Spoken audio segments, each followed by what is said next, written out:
Hi everybody, Dan Ullman, Mike Beer, the DRF.com Formulator Race of the Day for Sunday, June the 18th is race number 8 at Belmont Park. Graded stakes action on the turf. It's the Grade 3 Poker. Let's take a look at this field. The number 5, Weekend Hideaway, is entered as a main track only runner. We've got 6 entered for turf. Not surprisingly, Chad Brown's got half the field.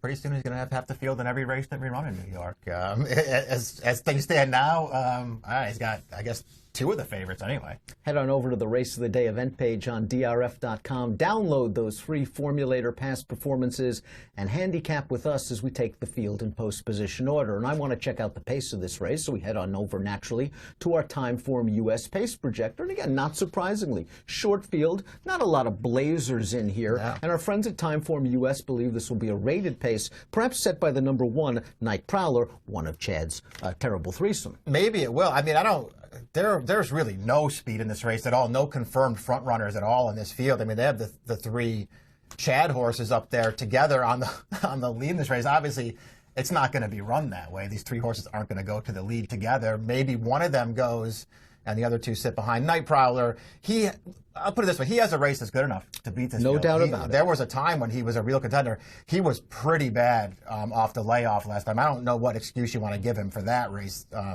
That's a race he was supposed to win, but he's better than that. He could run a better race in that second off the layoff. He's a multiple graded stakes winner. He's got multiple triple-digit buyer speed figures, but there are reasons where you should have cause for pause. He returned off the layoff last time out, and Chad was willing to lose him for 80, which was a bit surprising.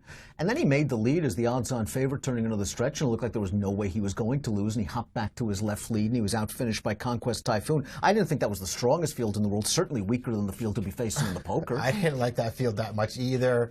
And it's not like, he got beat by a neck in there, but that horse outfinished him pretty easily at the end of the race. I don't like that performance. And I would also say that was off a layoff, but it wasn't a huge layoff. His race in January in the Fort Lauderdale, he didn't run that great in that race either. The horse to beat, in all likelihood, is the number 2, Projected, who's been installed as the 6-5 morning line favorite and is trained by Chad. And this horse, I think, has a lot of potential. He comes out of the Dixie, where he was second behind World Approval, who was very, very impressive that day. And Joel Rosario gave Projected a very nice ride. He tracked in behind World Approval. He got the second best trip, and he finished second. Yeah, I like the race that he ran in there. You're right. He got a very good trip in that race. But he actually ran, and World Approval just gave him no chance in that race. But he was very game in there. And he improved again. I like his first 2 starts over here just fine as well. I'm happy to call him the horse to beat in here. It doesn't mean I'm going to be betting him as what I think will be the favorite in here, but he's the horse to beat. No, he's the horse to beat. I think he's a must-use in any kind of multiple race exotic. I don't believe he's any kind of superstar. He's going to go on to win the Breeders' Cup Mile, but a mile seems just about right for Projected, and he should work out a very good trip. Belmont's got the number 3, Ballorox, and I think Bill's done a great job with this horse. They put blinkers on. He immediately reeled off 3 in a row. Now, we didn't really care much for the Makers 46 mile, but I think if we had to take a horse coming out of that race, maybe it was Ballorox, considering his inexperience and the fact he was running on a little bit at the end. I won't hold that Turf Classic against him. I do feel that way about the Makers 46. It's not a race I like, but I guess I would take him if I had to take somebody out of it. I thought he ran fine in there. And yeah, I'll give him a pass for the last one. He got into a little bit of traffic through the second turn. He just didn't kick through the stretch. That was a tougher field, though. I like the way that Mott has sort of brought him along, and I like the way he finishes in his races. I don't know if this race sets up great for him, because I feel like he's going to be maybe last early, and then he'll be kicking on at the end.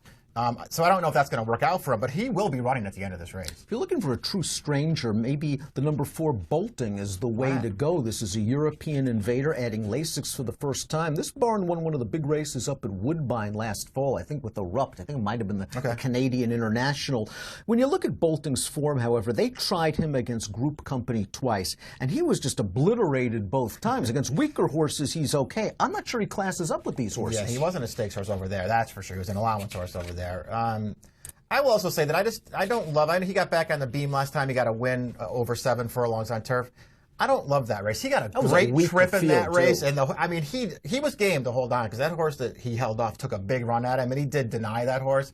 But I didn't think he ran that great in that race. Well, let's take a look at our top selections for the Grade 3 Poker Stakes. Let's begin with my pick, the number 6, Catapult, a horse that's always hinted at something, but more times than not is his own worst enemy. And case in point, last time out in the Dixie, where he just would not settle for Javier. Yeah. He was pulling in a tight spot in behind horses. And I wonder if that sort of sapped his kick a little bit. Add in the fact that that race was kind of controlled up front, and I'm willing to give Catapult a bit of a mulligan. My question for you is, how do you ride a horse like this? A horse that can be rank and eager. Do you send him to the front and risk just having him just be a runoff, or do you try to tuck him in behind horses? I'd send him in this race. There's no pace in this race. I would if he settle? was mine, I would just go and let him freewheel it out on the front end in here. I think he might settle if he gets out in front. He doesn't have horses in front of him, but even if he doesn't, so what? He's not supposed to have to go that fast in this race. Maybe it's the best option for him because as of now, and I'm with you, I used to like him. I thought he was going to turn out to be really good. Obviously, he's not going to turn out to be really good, but he's pretty good.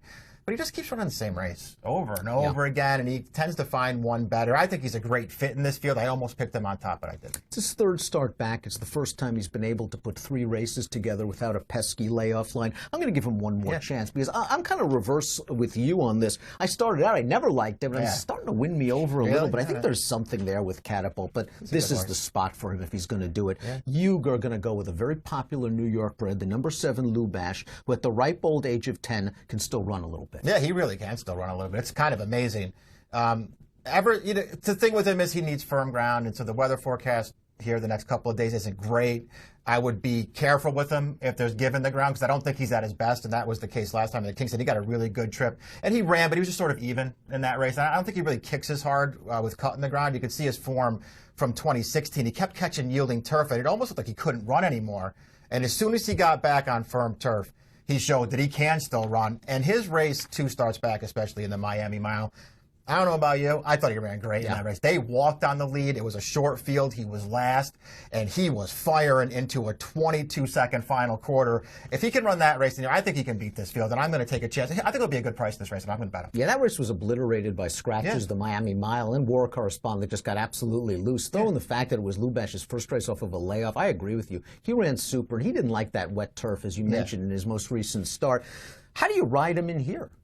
Well, that's the thing. The thing I like about him is he doesn't have to be far away from the pace and still run. I mean, even his last race over yielding ground, he just sat right up close and behind. He just doesn't kick as hard when there's cut in the ground. If he gets firm turf, I don't think he'll be that far away in this race, and he can kick with these horses. 7-2-3-6 for Mike, 6-2 for me in the Grade 3 Poker Stakes, the Sunday formulator race of the day. And if you're playing the Sunday Belmont card from home, DRF Bets invites you to be a VIP for a week. Just head on over to drfbets.com/VIP. Sign up as a new DRF Bet subscriber. Access a $300 bonus and lots more. Approximate post time for the Grade 3 Poker, 5:13 Eastern on Sunday afternoon. Good luck.